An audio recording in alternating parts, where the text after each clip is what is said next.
I recently spoke to a group of high school football players and their parents regarding how important it is for their performance, optimal performance, eating to win as far as nutrition comes into play, hydration, sleep, and what they put in their bodies after competition, how they refuel.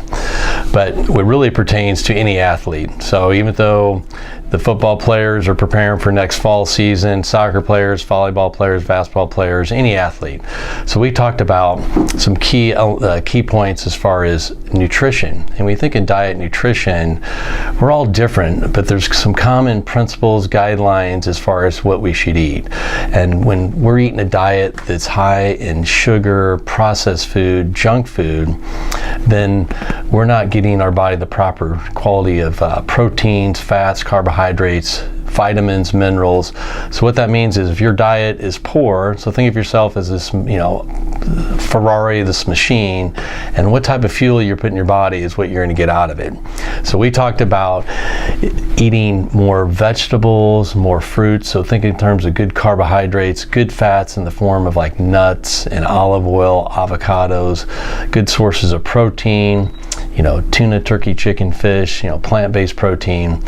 So if you want optimal performance, you want to have energy toward the end of the game. If you're in the fourth quarter and you want to have a competitive advantage, then the fuel you're putting into your body is going to make a big difference in your performance.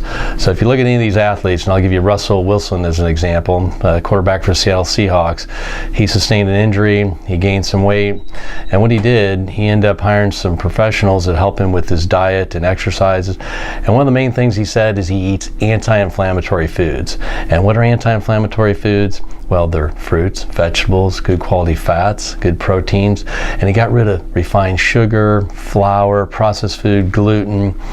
So it really changed him. Even though he was eating more calories, the type of nutrition and quality of calories put in the body allowed him to lean up.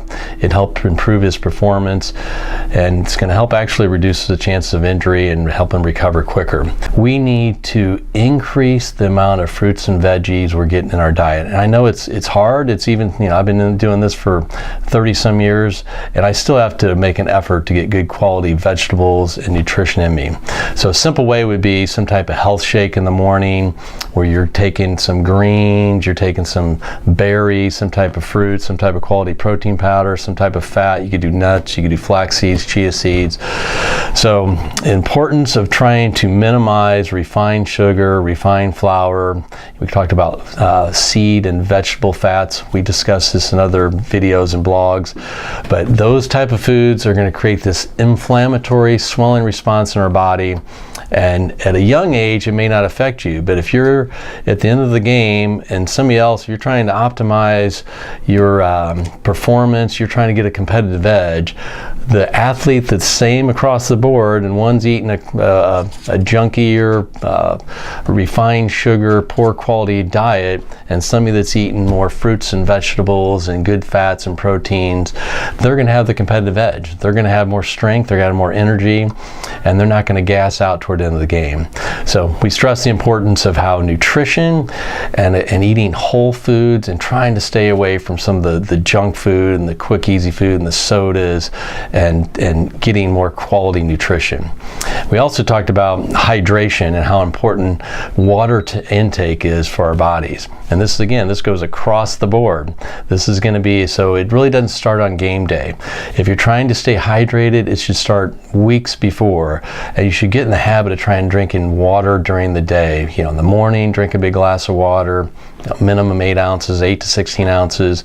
A good rule of thumb, there's all kinds of stuff out there, maybe half your body weight, try half the body weight, but the key is drink in the morning, mid-morning, lunch, and then if you're in heavy competition, every 10 to 15 minutes you need to be sucking 6 to 8 ounces of water down. And really the only time you may need to take one of these sports nutrition drinks like Gatorade or Powerade is after 60 minutes of intense physical exercise where you're really sweating, and then you may need to replace some electrolytes, you may need to get some glucose, some sugar in your body, but really dilute it in half.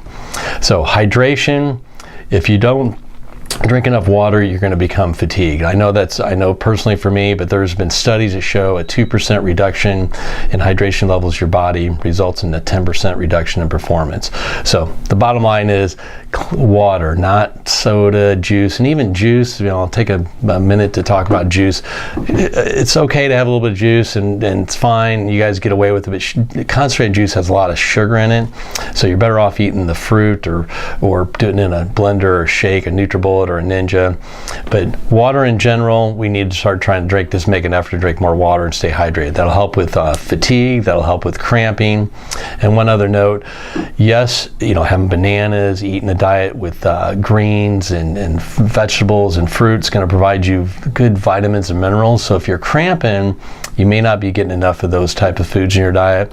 Another simple thing you could do is magnesium. We talk about supplements with athletes, and we didn't get too much in this meeting, but we talk about a multivitamin mineral, some type of good fat, omega-3 fats like fish oil, because we typically don't eat a lot of salmon, halibut, mackerel, sardines, chia seeds, flax seeds. That's how we get the omega-3s in it. So we get too much of the omega-6 fats. But magnesium, that's what I was getting at. Magnesium helps with energy production for your cells, muscle relaxation. So if you're cramping, you're probably not hydrating enough. Your diet may need to improve, and then you can always supplement with magnesium. And usually the worst things that happen if you take too much magnesium. So I get this asked a lot. Is it safe, and can I take too much of it? If you take too much magnesium, you'll get just a little bit loose stools. You have enough. The next thing we discussed was how important it is for sleep and getting good quality sleep. For adults in general, 7 to 9 hours of sleep is what's needed, and there's outliers. Some people do less, some people do more, or need more, or require more. But for athletes, it's usually 14 to 17, 18 years of age. 8 to 10 hours of good quality sleep is vital for recovery of our brain cells, our muscle cells, repair, regeneration of the body. And when we talk about sleep in the evening times, if we're on our phones, if you're on your phones or computers and you're getting a lot of blue light, we talk about blue light and how that keeps you awake. There's actually filters on our computers and our phones. You can filter out the blue light in the evening times, which may help you to go to sleep easier. You don't want to eat a huge meal prior to bedtime. You want to have 2-3 hours in between. And some people actually need a little carbohydrates and a little bit of protein to help them sleep. But sleep is one of those things that if you're not getting good sleep, your performance, your health, your energy, your mental focus, your clarity is going to suffer. So again, if we're talking about athletes and optimal health, optimal performance, doing things is going to help you gain a competitive edge along with diet. Sleep is one of those things. So we talked about, again, nutrition intake, hydration, and how important sleep is. So sleep is one of those things that doesn't seem like much, but yes, and even getting a nap in, sleep is vital for health. But we're talking about athletes, they're going to need more of it, and also that helps in the recovery and repair, and also likely reducing injury.